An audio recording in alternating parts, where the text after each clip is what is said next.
गांव के एक छोटे से घर में माजी यानी सरला देवी अपने बेटे प्रशांत और बहू प्रिया के साथ रहती थी।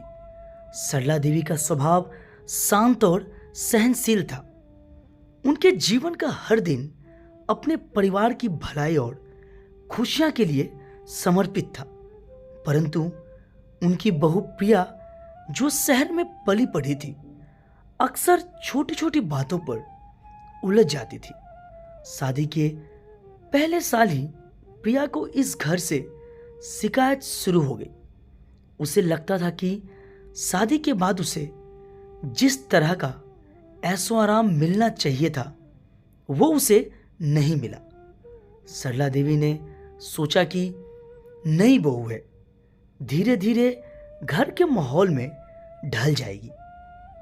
प्रिया को गहनों का बड़ा शौक था। वो अक्सर प्रशांत से कहती, तुम्हारी मां ने मुझे अभी तक सोने का हार क्यों नहीं दिया? क्या यही रीति रिवाज है तुम्हारे घर का? प्रशांत हमेशा शांतिपूर्वक समझाता, मां ने अपनी क्षमता के अनुसार तुम्हें सब कुछ दिया है, थोड़ा धैर्य रखो, सब हो जाएगा।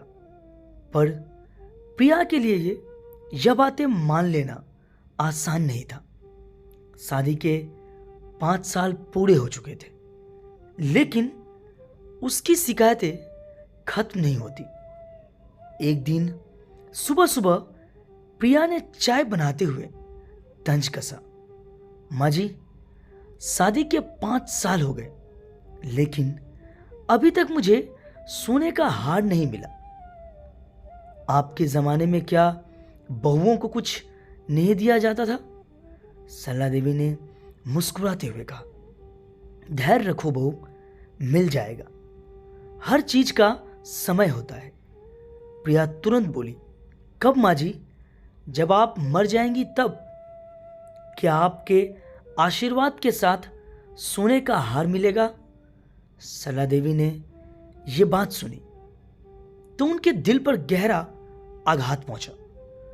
उन्होंने कभी सपने में भी नहीं सोचा था कि उनकी बहू ऐसा कुछ कहेगी, लेकिन उन्होंने कुछ नहीं कहा।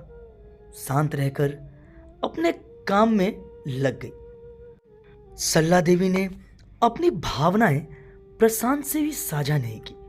उन्होंने सोचा कि यह परिवार का मामला है और इसे प्यार और धैर्य से सुलझाना चाहिए। अगले कुछ दिनों तक उन्होंने प्रिया के साथ सामान्य व्यवहार किया।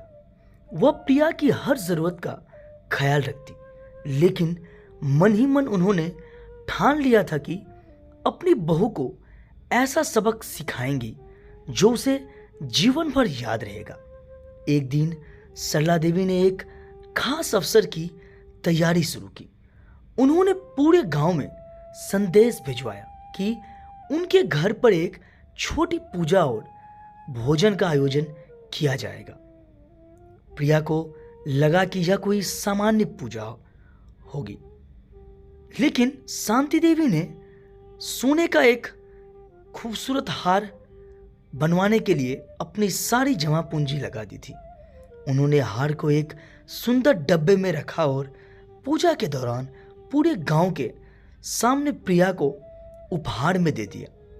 प्रिया की खुशी का ठिकाना नहीं रहा। वो मन ही मन सोचने लगी कि अब गांव की सारी महिलाएं उसकी तारीफ करेगी। लेकिन तभी सरला देवी ने सबके सामने कहा, प्रिया, यह हार तुम्हारे लिए है, इसे पहनकर गर्व महसूस करो, पर याद रखना यह केवल सोने का टुकड़ा है। असली आभूषण बहू का आदर और सम्मान है, जो वह अपने ससुराल वालों को देती है। अगर वो ना हो तो यह हार किसी काम का नहीं। सरला देवी ने आगे कहा, मुझे दुख है कि तुम्हें इस हार के लिए इतना लंबा इंतजार करना पड़ा, लेकिन मैंने हमेशा सोचा था कि जब भी यह हार दूं, उसके साथ तुम्हें जीवन का एक जरूर सबक भी दूं। प्रिया को सास की बातों का मतलब समझ में आने लगा। उसे एहसास हुआ कि वह केवल अपनी इच्छाओं के पीछे भागती रही और कभी यह नहीं सोचा कि सास ने उसे हमेशा प्यार और सहारा दिया है।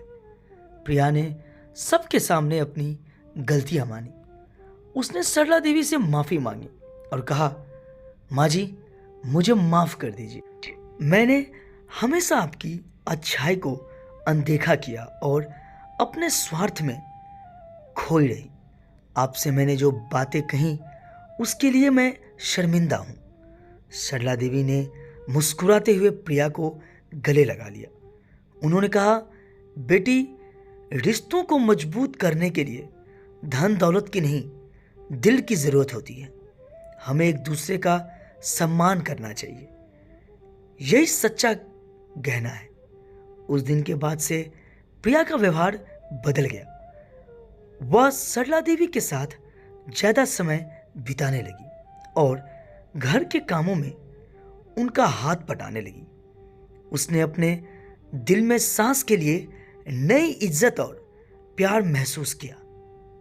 प्रशांत भी अपनी माँ और पत्नी के बीच बदले हुए रिश्ते को देखकर खुश था।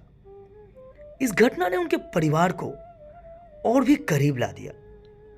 इस कहानी से यह सीख मिलती है कि रिश्तों की असली ताकत आपसी समझ, सम्मान और प्यार में होता है। धन और गहने केवल दिखावे हैं। असली खुशी तभी मिलती है जब हम अपने प्रयोजनों के साथ ईमानदारी और सच्चे दिल से व्यवहार करें। सास का सबक केवल प्रिया के लिए नहीं, बल्कि उन सभी के लिए है जो रिश्तों में केवल भौतिक चीजों को महत्व देते हैं।